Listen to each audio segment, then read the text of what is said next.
고린도전서 7장 25절로 35절 시작. 처녀에 대하여는 내가 주께 받은 계명이 없으되 주의 자비하심을 받아서 충성스러운 자가 된 내가 의견을 말하노니,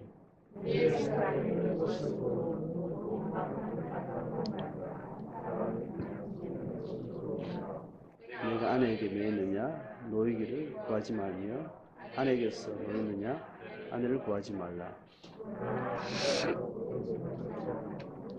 씹을 가도 저지는 것이 아니로되 육신의 고난이 있으리니 나는 너희를 아끼노라. 이후부터 안에 있는 자들은 없는 자같이 하며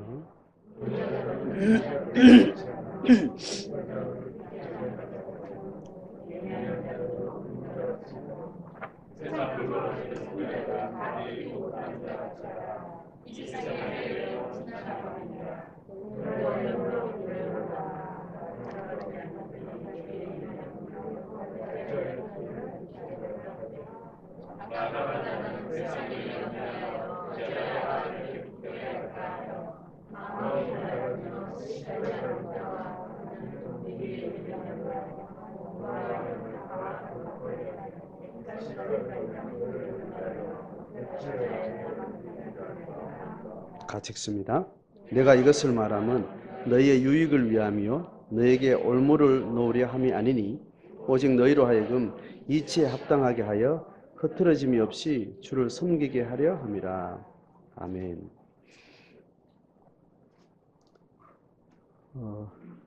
결혼과 가정에 대한 성경의 구체적인 직접적인 가르침이 여러 가지 많은 중에 몇 가지를 신약의 본문에서 이렇게 계속 말씀을 나누어 보고 있습니다.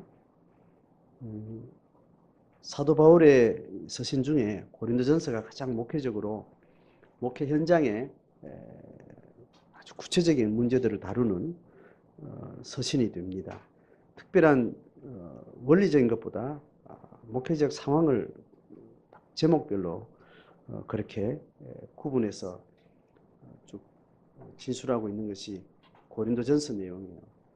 고린도전서는 고린도 교회에게 지금 당면한 많은 혼란한 영적인 문제들을 소식을 듣고 그 사안에 대해서 직접 해결하기 위해서 이제 쓴 서신이죠. 이제 그런 중에 고린도전서 7장에 와서는 고린도 교회 안에 교회가 많이 이렇게 부흥이 된 거예요.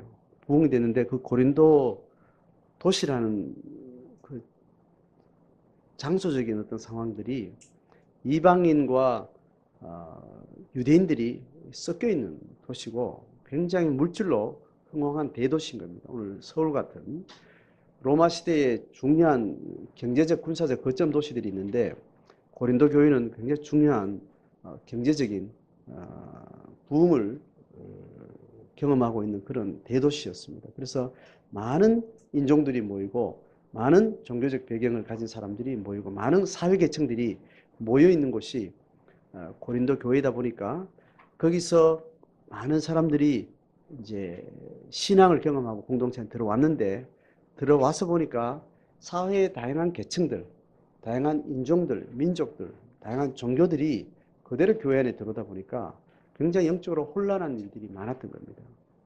그래서 그 중요한 사안들을 이제 인편을 통해서 소식을 듣고 바울이 즉각적으로 들은 실제적인 상황들을 놓고 제목을 하나하나 따라가면서 이제 목회적 이제 가르침을 주는 거죠. 자, 그렇게 해서 고린도전서 7장은 예수를 믿었는데 부부가 한 사람이 먼저 믿게 되는 거죠. 먼저 믿게 됐을 때 예수를 모를 때 그냥 자연스럽게 가정을 이루고 살다가 한 사람이 먼저 예수를 믿고 나니까 이제 가정에 굉장히 어려움들이 생기는 겁니다. 그러다 보니까 어떤 사람은 가정을 이제 지키기 위해서 고수하는 사람들이 있고 어떤 사람들은 예수 믿는 그 신앙 고백을 이유로 신앙의 우선순위 때문에 가정을 버리거나 또 쫓겨나거나 또 이렇게 하는 여러 가지 혼란들의 기준들이 굉장히 모호한 많은 다 각각 개인의 신앙을 따라서 결정한 상황인데 형태는 다양하게 나타나는 거죠. 이제 그런 혼란한 상황들을 이제 사도 바울이 정리를 해줄 필요가 있었습니다. 어떤 사람은 예수를 믿었다는 이유로 가정을 잘 돌보고 가정을 잘 세워갈 수 있는 여건이 되는가 하면 어떤 사람은 예수 믿었다는 이유로 가정을 버리고 떠나야 되는 그런 상황들을 맞이하게 되는데 각각 개인마다 가정마다 맥락이 있어서 그런 결정을 하게 되는데 객관적으로 보면 그 맥락을 잘 모르고 객관적으로 보면 예수 믿은 이유로 한 가정은 깨어졌고 어떤 예수 믿은 이유로 어떤 가정은 훨씬 가정이 건강하게 또 그렇게 세워지는 그런 현상들을 볼 때 많은 혼란들이 있는 겁니다. 그래서 어떤 공동체든지 어떤 외적 기준을 자꾸 만들어 가려고 하는 그런 경향이 있습니다. 인간의 죄성은 눈에 보이는 외형으로 모든 것들을 통제하고 규제하려고 하는 그런 성향들이 있습니다. 이게 영적인 기준하고는 굉장히 반대되는 이제 성향이 되는 거죠. 자, 그런 이제 관점에서 사도 바울은 굉장히 이제 급진적인 이제 언어로 이제 이런 이야기를 하고 있습니다. 자, 1절부터 쭉 자세하게 이제 읽으면서 쭉 따라가줘야 됩니다. 고린도서 7장으로 이렇게 자세하게 이제 공부하거나 생각할 기회가 잘 없는데 대목을 잘 이제 단락을 따라서 좀 읽어가면 좋겠습니다. 자, 고린도서 1절에서 7절이 한 단락이에요. 1절에서 7절 제가 읽습니다.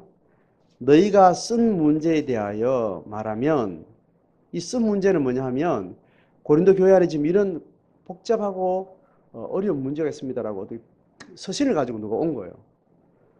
서신을 가지고 와서 이런 문제가 있습니다라는 목회적 문제 1, 2, 3 해가지고 제목들을 가지고 이제 사도 바울이 이야기한 거죠. 그것에 대해서 이제 이야기를 한다는 겁니다. 그게 뭐냐면 남자와 여자의 결혼 문제, 뭐 이혼 문제, 가정의 문제 이런 겁니다. 자, 일단 음행을 피하기 위해서 남자마다 자기 아내를 두고 여자마다 남편을 두라. 결혼의 문제는 생물학적으로 인간의 성적 욕구와 관련돼 있습니다.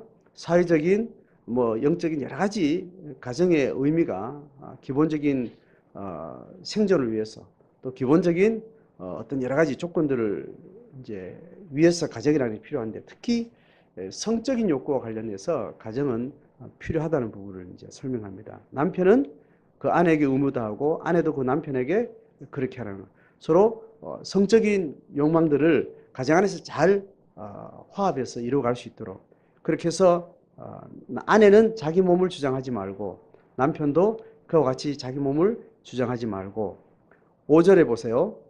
분방하는 일은 없도록 어떤 이유로 신앙의 이유로 부부간에 육체적 관계에 대해서 서로 터부시하거나 금욕을 선언하거나 그것도 일방적으로 하는 것들은 바람직하지 못하다라는 이야기죠. 그래서 기도할 때 특별히 금식을 하거나 그렇게 할 때 잠자리를 통제하고 약속에 따라서 그렇게 할 수 있지만 일방적으로 그렇게 하는 것은 신앙의 이유로 하더라도 그는 바람직한 게 아니다. 함께 서로 상대방의 의사를 충분히 감안해서 잘 해야 된다는 겁니다. 5절의 마지막에 뭐냐면 너희가 절제 못함으로 말미암아 사단이 너희를 시험하지 못하도록 결혼 안에서든지 결혼 밖에서든지 그것들을 주의해서 결혼 안에서도 그걸 잘 지켜나가고 결혼하지 않은 상태에서도 내가 성적 욕망을 절제하지 못하고 범죄하게 되거나 사회적 문제를 일으킬 수밖에 없는 그런 불안한 상태를 가진다면 결혼을 하는 것이 낫다라는 것을 기본적인 욕구를 기반으로 결혼에 대해서 긍정을 하고 있어요. 자, 그리고 나서 결혼이 다양한 층위를 가진 결혼의 어떤 가정이라는 어떤 구성이 있는데 그 안에서 일어나는 일들을 봐서는 가정을 갖지 않는 게 신앙생활하는 더 유익하다라는 이야기를 합니다. 이분은 뒤에 또 이유를 설명을 합니다. 자, 그렇게 이야기하는데 결혼 자체가 죄가 된다거나 또 이혼 자체가 죄가 된다거나 그런 기준으로 보지 않도록 바울은 계속 이야기를 그 안에 영적인 이유가 어떻게 되는가를 계속 짚어서 설명을 합니다. 8절부터 16절까지는 또 한 달락이 돼요. 자, 8절부터 16절까지는 한 단락의 내용이 뭘 이야기하는가 하면 세 부류의 어떤 사람들을 불러요. 8절에 보면 여러분 표현이 있으면 8절에 결혼하지 아니한 자들과 과부들, 그러니까 독신으로 있는 사람들에게 어떤 말을 해요. 그리고 10절에는 결혼한 사람들에게 뭐 말을 합니다. 그리고 12절은 나머지 경우, 이 나머지는 어떤 특정한 상황에 관계된 결혼 안에서 문제, 이 세 가지를 이야기를 합니다. 첫 번째는 뭐냐 하면 8절부터 9절까지 이야기인데 같이 읽어봅니다. 시작. 내가 결혼하지 아니한 자들과 과부들에게 이르노니 나와 같이 그냥 지내는 것이 좋으니라. 만일 절제할 수 없거든 결혼하라. 정욕이 불같이 것보다 결혼하는 것이 나으니라.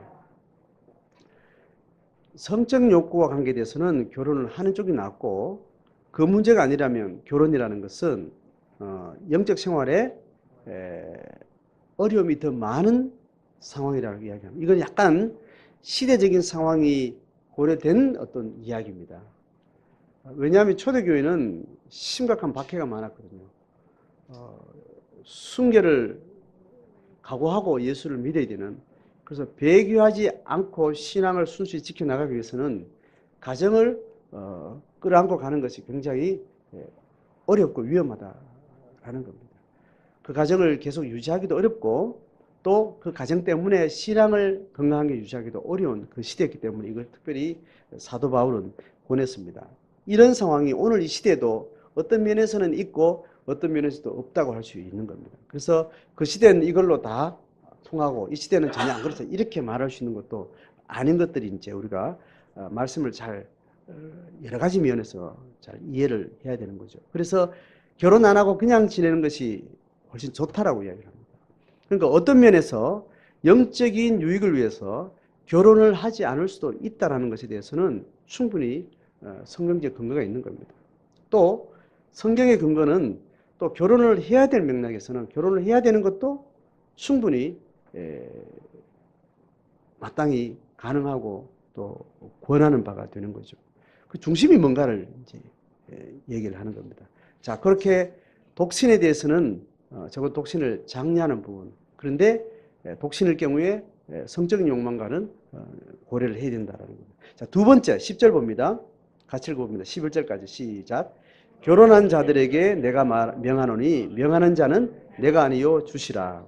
여자는 남편에게서 갈라서지 말고 만일 갈라섰으면 그대로 지내든지 다시 그 남편과 화합하든지 하라. 남편도 아내를 버리지 말라. 자, 여기는 어떤 상황을 전제하지 않았어요. 어떤 상황을 전제하지 않고 결혼한 사람이 어떤 방식으로든지 이혼하는 것은 최대한 안 하는 게 맞다. 신앙을 이유로 최대한 결혼을 이미 했다면, 안 했다면 안 하는 쪽으로 가고, 했다면 하고 난 뒤에 예수 믿었다는 거죠. 그러고 나서 생각을 해볼 때 가정을 계속 내가 유지하는 게 좋겠는가 아닌가 이런 생각할 때 특별한 다른 상황이 오지 않았으면 갈라서는 것은 바람직하지 않다라는 거죠. 만일 갈라섰으면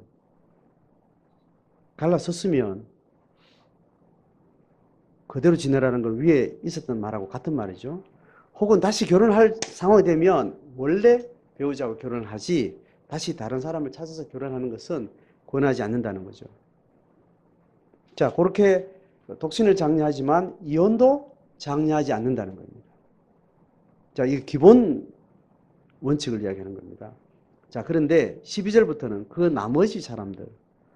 자, 이 이야기는 어떤 이야기인가 하면 한 사람이 먼저 예수를 믿었어요. 둘 중에. 그리고 불신의 배우자하고 이제 살아가는 과정 가운데 생기는 갈등의 문제를 이야기를 합니다. 불신 배우자와 계속 살아갈 건가 말 건가, 이혼을 해야 되나 말아야 되나, 이제 이런 상황에서 어떻게 할 건지 좀 더 복잡한 문제를 가지고 설명하는 거죠.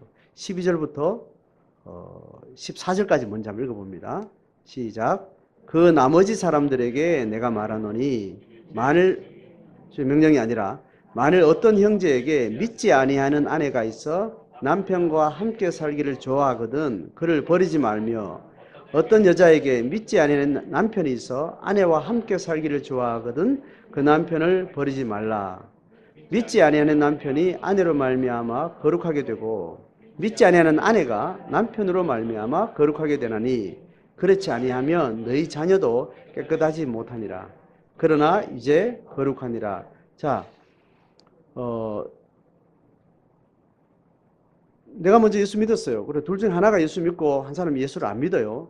그런데 믿는 사람 입장에 서서 내가 이 가정을 계속 유지해야 되나 말아야 되나 이렇게 생각할 때 기준을 어디에 두는가 하면 믿지 않는 배우자가 함께 살려고 하는데 굳이 이혼하려고 하는 것은 이거는 그 사람을 버리는 것이 되고 이제 그렇게 되니까 그 사람이 함께 살려고 하면 이혼하지 말라고 이야기하는 겁니다. 이유가 뭔가 하면 이유는 단 하나. 그의 영혼이 나로 인해서 죽게 돌아올 수 있는 그 가능성 그 하나 때문에 데리고 살아라는 겁니다. 다른 것은 아니라는 겁니다. 자, 그 다음에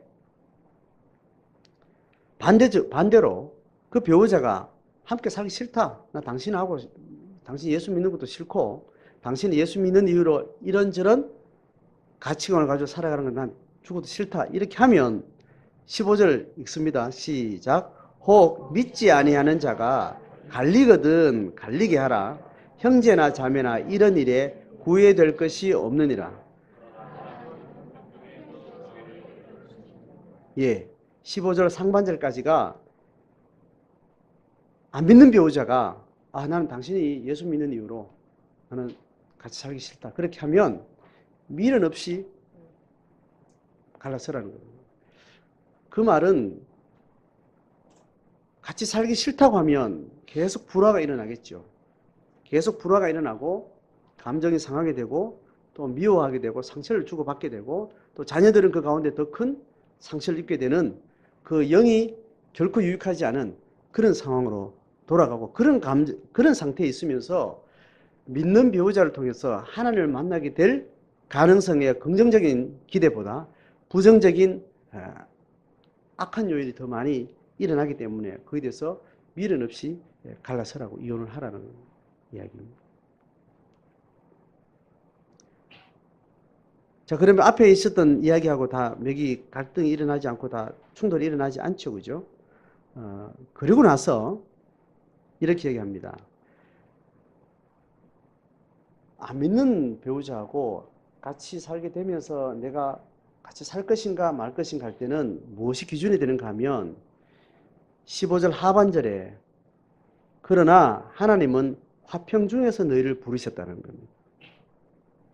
하나님이 부르셨다는 것은 이제 믿는 자의 소명의 이제 주제를 가지고 이야기하는 거예요. 내 소명이 불신 배우자하고 살 때 불신 배우자가 사는 것이 하나님이 나를 믿는 자로서의 어떤 소명인가? 여기 하나님 뜻이 있는가? 이걸 생각할 때 기준은 뭐라는 거예요? 화평한가라는 겁니다.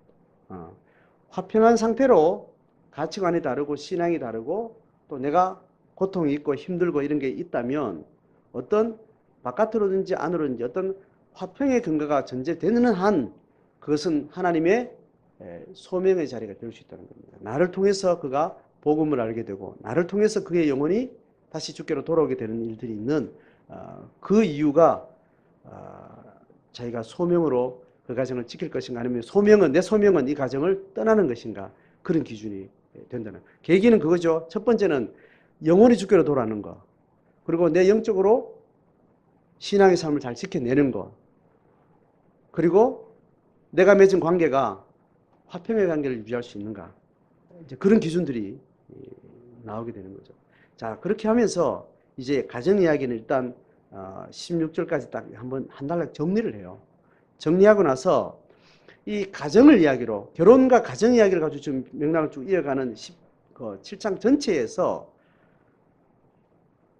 두 그룹으로 나누고 나서 중간에 어떤 메시지를 딱 넣게 돼요. 그게 뭐냐면 17절부터 20절까지 이야기인데 요거는 지금 16절까지 이야기도 그렇고 25절부터 이야기도 그렇고 다 결혼과 가정에 대한 이야기를 해요. 그런 이야기를 하면서 17절과 24절 사이의 이야기는 이런 가정과 결혼의 문제를 다루는 중에 우리의 소명이 어떤 기준인가에 대해서, 소명이 뭔가, 어떤 기준으로 이것을 결정하는가에 대한 기본적 원리를 설명해요. 자, 그것이 세 절을 제가 읽을게요. 17절 읽습니다. 시작.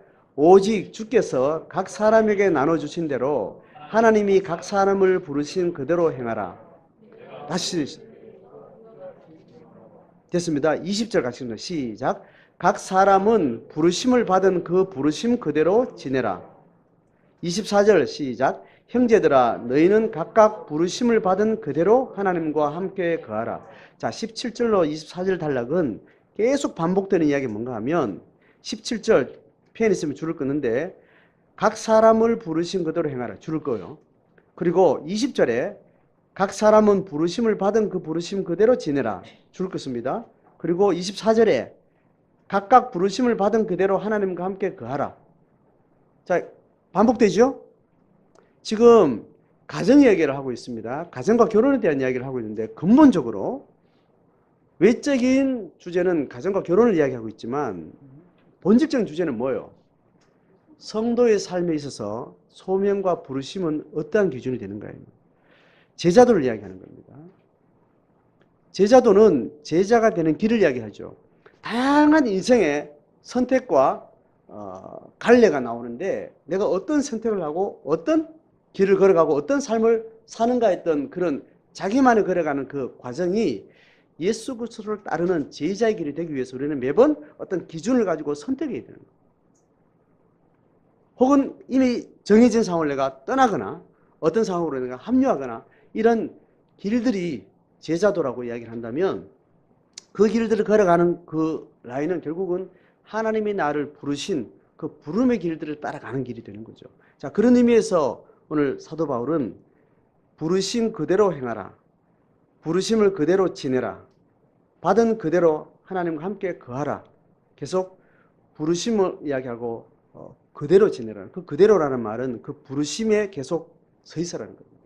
그 부르심의 소명의 길을 계속 걸어갈 때 내가 이미 정해진 자리에 서 있을 수도 있고 이미 서 있는 자리를 떠날 수도 있고 어떤 것을 선택할 수도 있고 어떤 것을 선택하지 아니할 수도 있고 그런 역동적인 상황들이 주도적으로 자기 신앙의 걸음 속에서 계속 일어나게 되는 겁니다. 그러나 한결같은 기준은 뭐냐면 제자의 길을 떠나지 않고 그 제자의 길에 그 소명의 자리에 계속 서 있고 거하고 걸어가는 거죠. 자, 이것이 우리 신앙생활에 개인 신앙생활에 분명한 핵심이 되는 겁니다. 자, 그 내용을 한번 쭉 읽어봅니다. 17절부터 시작. 오직 주께서 각 사람에게 나눠주신 대로 하나님이 각 사람을 부르신 그대로 행하라. 내가 모든 교회에서 이와 같이 말하노라. 할례자로서 부르심을 받은 자가 있느냐? 무할례자가 되지 말며 무할례자로 부르심을 받은 자가 있느냐? 할례를 받지 말라. 할례 받는 것도 아무것도 아니요 할례 받지 아니하는 것도 아무것도 아니로되 오직 하나님의 계명을 지킬 따름이니라. 각 사람은 부르심을 받은 그 부르심 그대로 지내라. 너가 종으로 있을 때에 부르심을 받았느냐? 염려하지 말라. 그러나 너가 자유롭게 될 수 있거든 그것을 이용하라. 주 안에서 부르심을 받은 자는 종이라도 주께 속한 자유인이요 또 그와 같이 자유인으로 있을 때에 부르심을 받은 자는 그리스도의 종이니라. 너희는 값으로 사신 것이니 사람들의 종이 되지 말라. 형제들아 너희는 각각 부르심을 받은 그대로 하나님과 함께 거하라. 아멘. 약간 신분에 대한 이야기를 좀 다시 좀 이렇게 갔다가 이제 오는데 종이랄지라도 그렇다는 그런데 가정에서 배우자와 자녀들에서 가정을 대상으로 내가 종의 신분처럼 섬겨야 될 일이 많이 있죠. 특별히 가부장 어떤 제도나 가부장의 가치가 있는 그런 사회에서 살 때 특히 여성은 아내는 어떤 권위 밑에 계속 살아야 되는 그런 어려움이 있습니다. 그런데 내가 어떤 권위 밑에 있는 것이 신분으로서 종이든지 어떤 가정이라는 환경에서 어떤 역할이든지 아니면 큰 조직에서 어떤 적정한 위치든지 내 상급자, 내 물리적인, 사회적인, 육체적 권위자 앞에서 내가 어떤 태도를 취할 것이냐 그렇게 할 때 이렇게 말합니다. 너희는 어떤 방식으로든 사람 밑에 있는 존재가 아니라는 겁니다. 사회적으로, 인격적으로, 어떤 상황적으로 누구 밑에 있을 수 있지만 너희 영혼은 결코 사람 밑에 있을 수도 없고 있어서도 안 된다는 거예요. 다만 우리는 누구 밑에 있는 거예요? 그리스도의 종이라는 거예요. 이제 그것으로 너의 값어치를 항상 인식하고 그 값어치에 합당한 삶을 살아가는 겁니다. 내가 주님의 값을 주고 산 너무 존귀한 존재입니다. 그런데 사회적 역할은 내가 육신의 삶 속에서는 내가 누구 밑에 있고 또 천대받는 자리에 무시당하는 자리에 어떤 경우든지 내가 처해 있을 수 있는데 그 매김질에 지배받지 말라고 이야기하는 겁니다.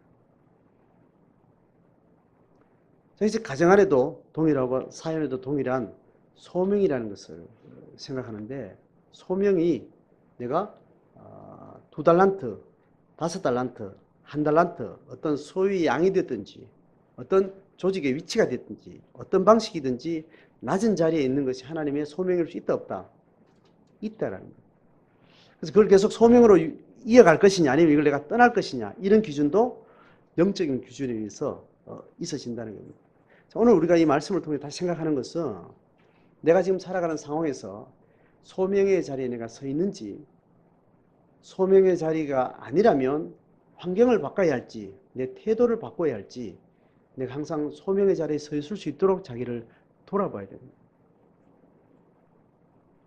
그래서 환경을 바꾸고 조직을 떠나고 어떤 그런 외적인 삶의 어떤 구조를 변형시켜야 될 그 시점이 소명일 경우도 있고 아니면 지금 있는 자리가 내가 소명을 계속 내적인 어떤 전환과 함께 소명을 가지고 가야 될 경우가 있는 거죠. 종은 예수 믿기 전에는 그 주인의 종인 줄 알았는데 예수 믿고 나니까 내가 주인의 종이 아니고 주인을 다스리시는 그 하나님의 종이라는 자기 정체성이 다시 확인이 되니까 주인한테 눌리나요? 안 눌리나요? 안 눌릴 수 있는 겁니다. 주인한테 상처를 받아요? 안 받아요? 안 받을 수 있습니다. 주인이 죽이는 걸 겁낼 수 있나 없나요? 겁 안 낼 수 있는 거예요. 겁이 안 날 수 있는 겁니다. 내 생사 여탈권은 주인이 직접적으로 가지고 있는 것 같지만 사실은 하나님이 가지고 있다는 것을 제가 신뢰할 때 날 죽이는 주인 앞에 내가 분명한 자기 정체성을 잃지 않고 어떤 상황을 마주할 수 있는 겁니다. 가정 안에서도 마찬가지. 자녀 앞에서나 배우자 앞에서나 어떤 집안 어른 앞에서 내가 누구 밑에 눌리고 씹히고 밟힌다고 해서 내가 그런 존재가 아니라는 것에 대해서 자각하는 것이 소명입니다. 이게 안 될 때는 어떻게 돼요? 떠나야 돼요. 거기서 내 영이 죽는다면 떠나야 되는 거예요.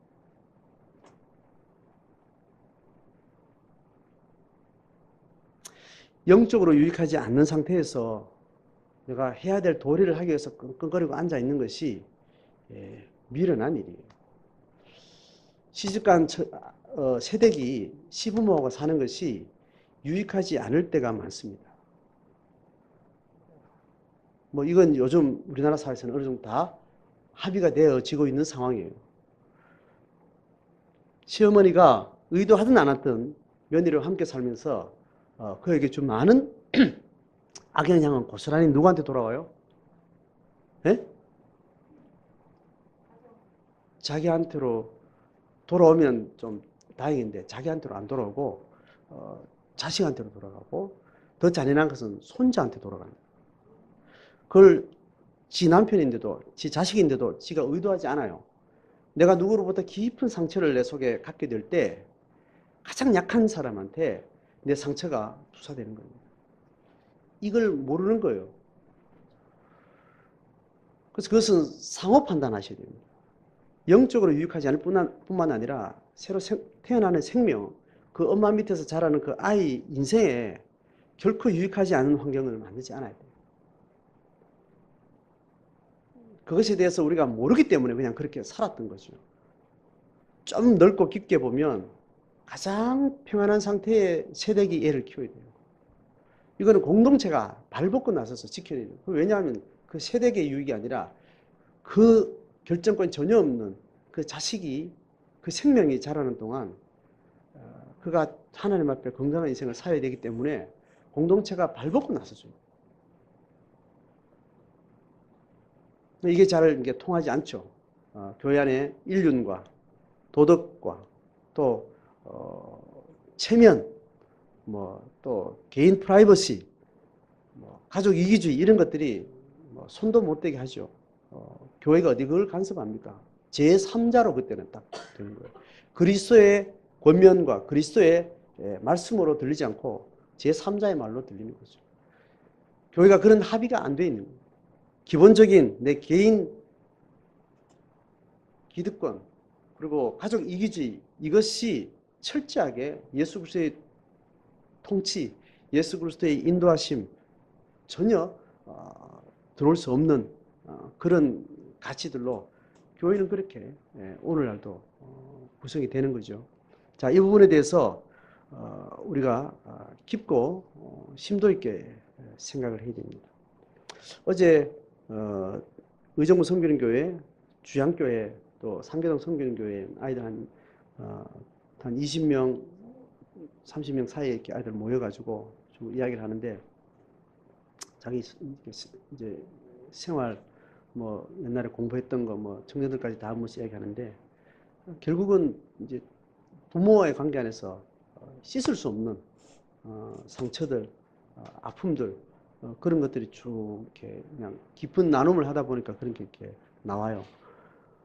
안 믿는 부모 때문에도 그렇지만 믿는 부모 때문에도 그런 일들이 있고 그래서 애한테 평생 가슴에 묻히는 어려움으로 또 그렇게 좀 나눔이 좀 있었습니다. 그런 걸 우리가 좀 많이 좀 나누고 생각을 작은 단위의 공동체가 아닌 교회 공동체 전체가 잘 지켜봐주고 또 결정해주고 권해주는 어떤 문화가 필요합니다. 자, 그렇게 소명에 대한 이야기를 사도 바울이 하고 나서 다시 이제 결혼 이야기를 조금 한번 다시 이제 들어가면서 이제 끝을 내는데 소명 이야기와 함께 또 하나의 이제 결혼 이야기 하면서 하나의 메시지를 이야기를 합니다. 25절부터 31절까지 28절까지 먼저 읽으면 좋겠습니다. 처녀에 대한, 처녀라는 말은 이제 미혼자에 대한 이야기입니다. 청년들에 대해서는 처녀든지 총각이든지 이제 25절로 8절 시작. 처녀에 대하여는 내가 주께 받은 계명이 없으되 주의 자비하심을 받아서 충성스러운 자가 된 내가 의견을 말하노니 내 생각에는 이것이 좋으니 곧 임박한 환난으로 말미암아 사람이 그냥 지내는 것이 좋으니라. 너가 아내에게 매였느냐 노이기를 구하지 말며 아내에게서 노였느냐 아내를 구하지 말라.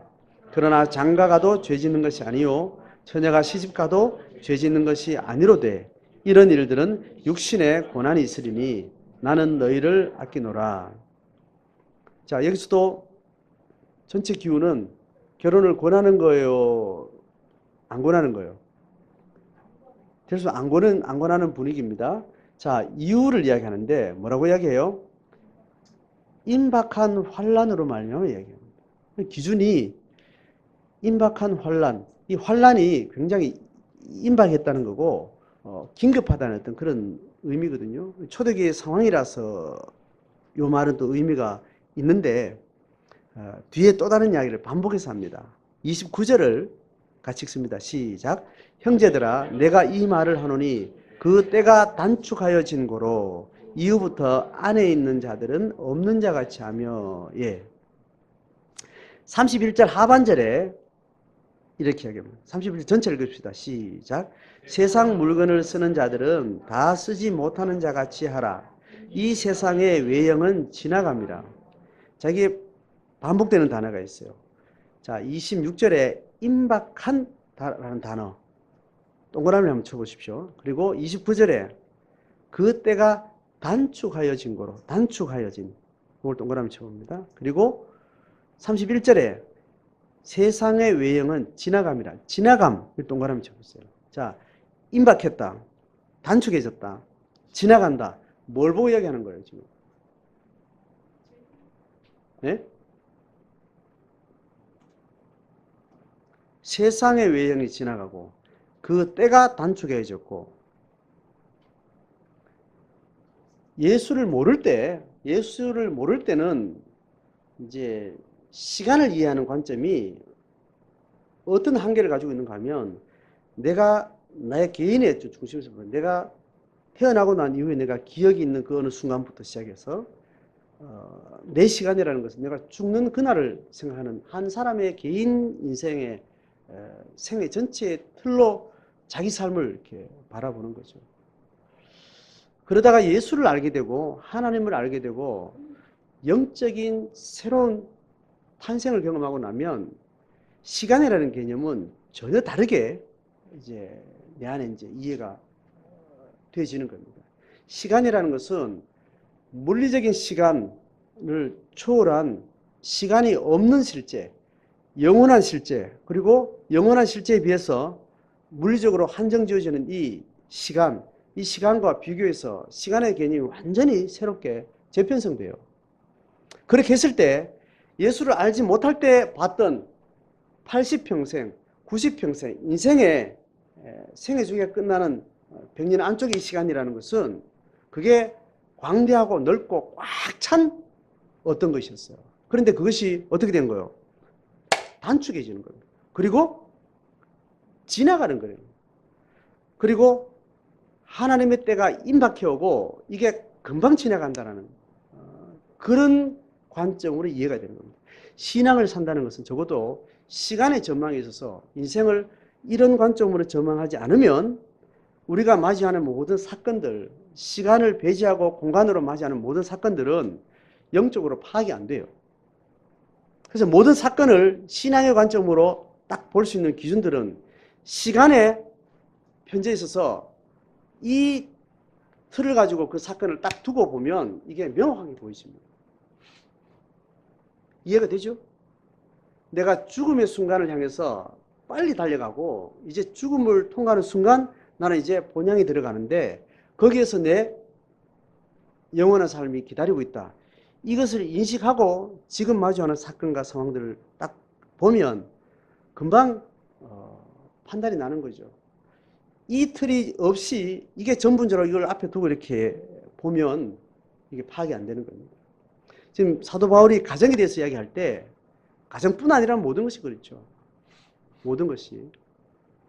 우리가 죽을 것 같고 가장 큰 것 같고 사람들 다 주목하고 뭐 그렇게 크게 거창하게 참 심각한 고민으로 많은 시간을 준비해야 돼 이런 사건들을 우리가 마주할 때마다 크게 적게 결정을 해야 되고 방향을 잡아야 되고 어떤 선택을 해야 될 때 임박한 하나님의 때가 다가왔고 다가오고 있고 우리의 시간은 금방 지나가고 이 외양은 그냥 안개처럼 사라질 것을 우리가 지금 지나고 있다는 그 분명한 신앙적 인식을 다시 가지고 보면 어떤 결정에 어떤 기준이 우리에게 새롭게 신앙으로 이렇게 열려지는 겁니다. 자, 그렇게 해서 아내에게 매여 있으면 아내에게 매여 힘들고 어렵다면 그치 어떻게 버리려고 애쓰지 마라. 금방 간다. 자식이 금방 자라나요? 정말 지겹나요? 기도하기 전에는 인간은 언제 내 품 떠날까 싶은데 언제 인간 될까 싶은데 하나님은 속 키운다 그래요. 속 키운다. 금방 지나간다. 잘 감당하라는 그 소명에 그게 느껴지는 순간 보여지는 순간 이게 내 소명인 거죠. 부모와 친척 아비 집을 떠나라 하면 그게 떠나라는 말인지 내가 좀 바뀌어져야 된다는 말인지 좀 긴 시간을 두고 이렇게 판단을 해보면 아 이건 지금 떠날 때구나. 지금은 내가 여기 자리 지켜야 될 때구나. 내 자신이 바뀌어야 될 때구나. 환경을 바꿔야 될 때구나. 이제 그런 기준들이 우리 가운데 보이는 겁니다. 자, 적어도 가정의 달을 지나면서 이런저런 영적인 원리가 뭘까? 성경적으로 내가 이 가정을 어떻게 잘 감당하고 있는가? 내 부르심에 합당한 태도와 방식으로 내 가정을 지켜내고 있는가? 섬기고 있는가? 그렇게 했을 때 오늘 사도 바울의 계기는 금방 지나간다. 금방 지나간다. 하나님 때는 곧 온다. 외형은 금방 사라진다. 이런 가르침 앞에 내 지금 현재 당면하고 있는 많은 상황들, 일들을 쭉 비춰보면 하나님 지혜를 주시는 거죠. 각자 부르심에 맞게 지혜를 주시겠죠. 거기에 따라서 내가 버릴 것은 버리고 취할 것은 취하고 내 안에 정리된 정결한 제자의 길이 내한테 소명으로 이렇게 와닿게 되는 거죠. 그것이 우리가 묵상을 통해서 하나님 앞에 나가는 방식입니다. 자, 그렇게 해서 가정의 달을 최종적으로 세 번째 주를 제가 말하면서 결국은 가정이라는 것은 과정이라는 자체는 가정 자체가 소명의 날이라는 겁니다. 소명이 내가 가정의 길을 어떤 때는 어려운 길로, 어떨 때는 풍성한 길로, 어떨 때는 취하기도 하고, 어떨 때는 버리기도 하고, 어떤 길은 내가 머물러 있기도 하고, 어떨 때는 떠나기도 하고, 그렇게 걸어가게 만드는데 32절과 35절에 이제 마지막 이야기를 합니다. 32절에 너희가 염려 없기를 원하노라. 세상 근심에 사로잡히지 않기를 원한다는 겁니다. 그리고 35절 하반절에 오직 너희로 하여금 이치에 합당하게 하여 흐트러짐이 없이 주를 섬기게 하려 합니다. 가정이라는 주제로 봤을 때 가정 안의 염려는 내가 바뀌든지 염려의 상황을 내가 버리든지, 염려는 하나님의 소명을 가진 사람이 염려는 가장 경계해야 될 것이다. 염려와 근심과 우울과 분냄과 이런 정서적인 악한 상황들은 결코 소명의 자리에서 있을 수 없는 거라는 거예요. 그렇게 해서 염려는 우리를 흐트러 놓기 때문에 주를 흐트러짐 없이 섬기는 것, 이것이 가정이 되는 거예요. 이게 잘 될 수 있다면 내가 경건의 훈련을 통해서 흐트러짐 없이 주를 섬기는 마음으로 가정에서 내 소명을 다하고, 이 가정이 영적 생활을 흐트러지게 만드는 계속 요인들이 발생하면 이혼도 불사하고 가족을 버려야 되는 거예요. 버려야 평생 그 가족을 끝까지 진실한 마음으로 사랑할 수 있어요. 이 버리라는 말은 그를 배척하라는 말이 아니고, 어쨌든 육신의 관계는 평생 갈 것 아니에요.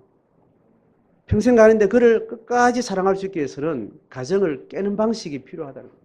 정말 영혼을 사랑하려면. 시어머니를 평생 잘 모시려면 함께 사는 것이 유익할 수도 있고 안 유익할 수도 있습니다. 함께 사는 게 다 도덕적으로 합당하다, 이 기준은 신앙 안에서 그 거짓이에요. 함께 사는 것 때문에 평생에 칼을 갈다가 침이 오자마자 보복이 들어가잖아요. 쓰리쿠션으로 어떤 지도체도 모르게 보복을 하잖아요.